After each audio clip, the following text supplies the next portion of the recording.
वाली बहू। शकुंतला बहुत ही धार्मिक महिला है। हर समय पूजा पाठ में लगी रहती है। वो कोई भी काम बिना शुभ मुहूर्त के नहीं करती है। शकुंतला अपने बेटे राज की शादी करवाना चाहती है, इसलिए वो पंडित जी के पास राज की कुंडली लेकर जाती है। प्रणाम पंडित जी, मेरा बेटा राज बहुत संस्कारी है। पूजा पाठ और धर्म कर्म के कार्यों को बहुत निष्ठा से पूर्ण करता है।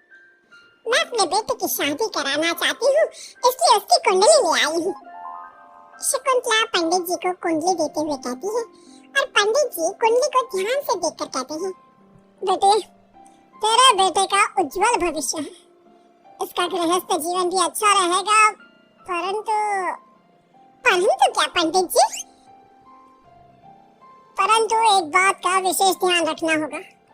तुम्हें अपने बेटे की शादी उसी लड़की से करानी होगी जिसके गाल पर तिल हो। वो लड़की तुम्हारे घर, तुम्हारे बेटे और तुम्हारे भविष्य के लिए सुख, शांति और समृद्धि लाएगी। तुम्हारा भाग्य केवल उस लड़की के आने से ही जागेगा। जी पंडित जी, मैं ऐसी ही बहू लाऊंगी जिसके गाल पर तिल हो। धन्यवाद पंडित जी, धन्यवाद। पंडित जी का धन्यवाद करके शकुंतला वहां से चली जाती है। अब वो दिन रात तिल वाली बहू के बारे में सोचती रहती है।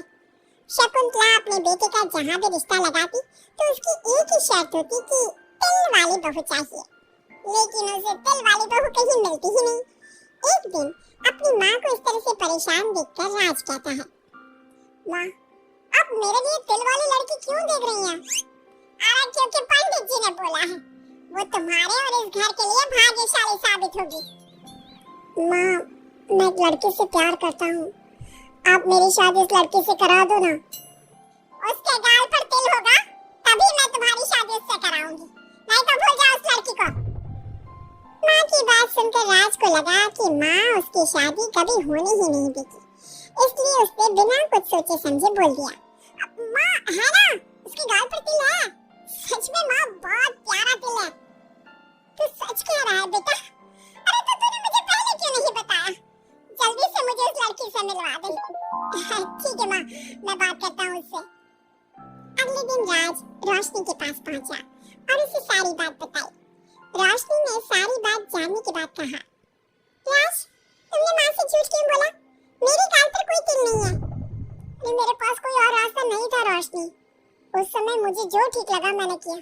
अगर मैं ऐसा नहीं बोलता तो माँ मेरी शादी किसी तिल वाली लड़की से करा देती।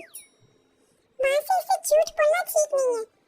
माँ को कोई तिल वाली लड़की मिलती ही नहीं, तो माँ अपने आप तुम्हारी शादी मुझसे कराने के लिए तैयार हो जाती। अरे तुम्हें पता नहीं, पंडित जी के मुख से निकली बात मेरी माँ के लिए पत्थर की लकीर है। वो आकाश पाताल एक कर देंगी, लेकिन तिल वाली लड़की ढूंढ कर ही रहेंगी। जो भी हो राज, लेकिन माँ को जब कभी सच्चाई का पता चलेगा तो उन्हें बहुत दुख होगा। और मेरे गाल पर तो तिल है ही नहीं, अब मैं माँ से कैसे मिलूंगी? तुम अपने गाल पर काजल से तिल बना लो ना, बाकी मैं संभाल लूंगा। अगले दिन रोशनी ने ऐसा ही किया। उसने काजल से गाल पर एक तिल बना लिया। उसके बाद राज ने रोशनी को अपनी माँ से मिलवाया, और जब शकुंतला ने रोशनी को ध्यान से देखा तो उसके गाल का तिल देखकर बहुत खुश हो गई और दोनों का रिश्ता पक्का कर दिया। कुछ ही दिनों में शकुंतला ने राज और रोशनी की शादी बहुत धूमधाम से करा दी। बहू, राज, जल्दी बाहर आओ, एक खुशखबरी है। रोशनी और राज बाहर आते हैं। राज देखा, मेरी बहू के भाग्य से घर में खुशी आने लगी। जिस जमीन का केस हम पिछले 10 साल से लड़ रहे थे ना, वो केस अब खत्म हो गया है। अभी अभी वकील साहब का फोन आया है, वो केस हम जीत गए हैं। माँ, ये तो बहुत अच्छी खबर है। ये सब आपकी मेहनत का फल है। आपने इस कोर्ट केस के चक्कर में बहुत मेहनत की है। अरे नहीं बेटा, ये तो मेरी तिल वाली बहू के भाग्य से हो रहा है। पंडित जी ने बिल्कुल सही कहा था। शकुंतला रोशनी को बहुत प्यार करती है, लेकिन रोशनी के मन में दुख होता है। वो सोचती है, माँ मेरी झूठ को सच समझ रही है। अगर माँ को ये पता चल गया कि ये तिल नहीं काजल है, तो उन्हें कितना दुख होगा। मैं आज ही राज से बात करूंगी कि वो माँ को सारी सच्चाई बता दे। शाम को राज घर आता है तो रोशनी राज से कहती है, राज, हमें माँ को सारी सच्चाई बता देनी चाहिए। घर में कुछ भी अच्छा होता है तो माँ को लगता है कि सब मेरे गाल के तिल की वजह से हो रहा है। तुम्हारे गाल के तिल की वजह से कुछ नहीं हो रहा, लेकिन हाँ, तुम्हारी वजह से हो रहा है। तुम इस घर में लक्ष्मी का रूप लेकर आई हो। सब बात ठीक है राज, लेकिन मैं माँ से और झूठ नहीं बोल सकती। मैं कल ही उन्हें सब कुछ सच सच बता दूंगी। नहीं रोशनी, अभी हम कुछ नहीं बता सकते। अभी हमारी शादी को ज्यादा दिन भी नहीं हुए। तुम माँ के दिल में अपने लिए थोड़ी और जगह बना लो, उसके बाद में पक्का मैं ही माँ को सब कुछ बता दूंगा। इस तरह से दिन गुजरने लगते हैं और शकुंतला के घर में खुशियों का आना लगा रहता है। शकुंतला अपनी बहू से बहुत प्यार करने लगी थी। एक दिन शकुंतला रोशनी के कमरे में गई। बहू, बहू, कहाँ है तू? माँ, मैं बाथरूम में हूँ, नहा रही हूँ। अरे देख, तो मैं तेरे लिए क्या लाई हूँ, जल्दी बाहर आ। अब मैं क्या करूँ? मेरे पास तो काजल भी नहीं है। अब चेहरे पर क्या लगाऊं? राज, तुमने अच्छा फंसाया मुझे। माँ, आप अपने कमरे में जाइए, मुझे नहाने में थोड़ा टाइम लगेगा। मैं खुद आपके कमरे में आ जाऊंगी। नहीं बहू, तू जल्दी से निकल कर आ, मैं यहीं बैठी हूँ तेरे कमरे में।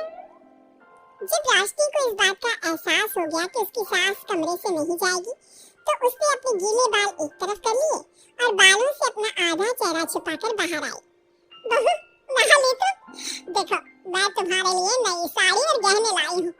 आज शाम को बहुत मेहमान आ रहे हैं, मैं तुम्हें सबसे मिलवाऊंगी।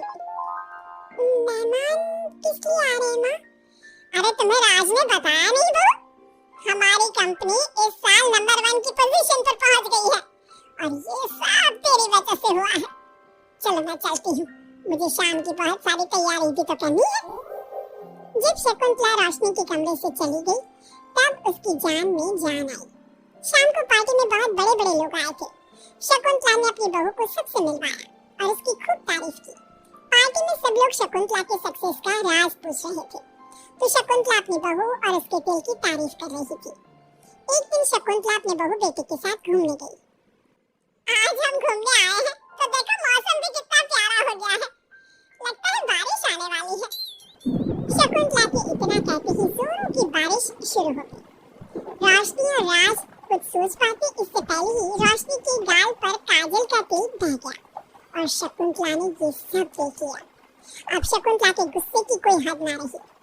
तुमने मुझसे झूठ बोला? तेरी इतनी हिम्मत? कल वही, मैंने तुझे इतना प्यार किया, तुझे अपने बेटे से ज्यादा ममता दी, और तूने मेरे साथ विश्वासघात किया। मैं तुझे कभी माफ नहीं करूंगी। माँ, इसमें रोशनी की कोई गलती नहीं है। मैंने ही कहा था इसे ऐसा करने के लिए। रोशनी ने कई बार आपको सच्चाई बताने की कोशिश की, लेकिन मैंने हर बार उसे रोक दिया। क्या? तूने कहा था? क्यों किया तूने ऐसा?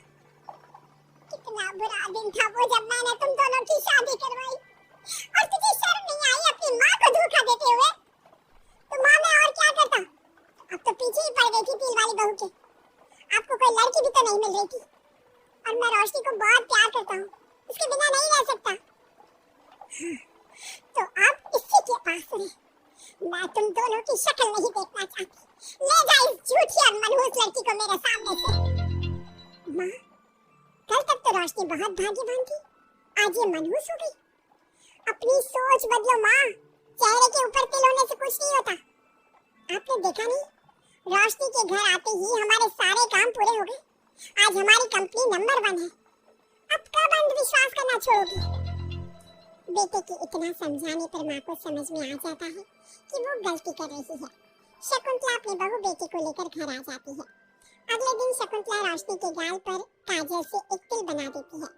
राज और रोशनी शकुंतला को बहुत हैरानी से देखते हैं, तब वो कहती है, ऐसे क्या देख रहे हो तुम दोनों? ये तिल नहीं, काला टीका है, ताकि मेरी बहू को किसी की नजर ना लगे। शकुंतला की बात सुनकर सब हंसने लगते हैं।